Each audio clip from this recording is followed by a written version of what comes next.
اور ان کو نوح کا قصہ پڑھ کر سنا دو جب انہوں نے اپنی قوم سے کہا کہ اے قوم، اگر تم کو میرا اپنے درمیان رہنا اور اللہ کی آیتوں سے نصیحت کرنا ناگوار ہو تو میں تو اللہ پر بھروسہ رکھتا ہوں،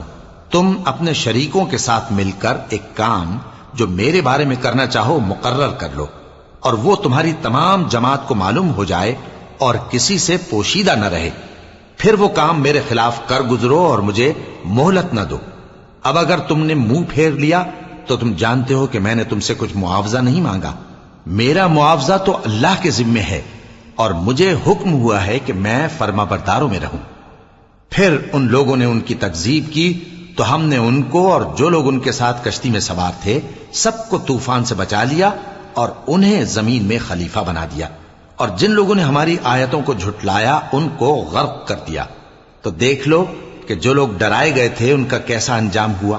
پھر نوح کے بعد ہم نے اور پیغمبر اپنی اپنی قوم کی طرف بھیجے تو وہ ان کے پاس کھلی نشانیاں لے کر آئے، مگر وہ لوگ ایسے نہ تھے کہ جس چیز کو پہلے جھٹلا چکے تھے اس پر ایمان لے آتے۔ اسی طرح ہم زیادتی کرنے والوں کے دلوں پر مہر لگا دیتے ہیں۔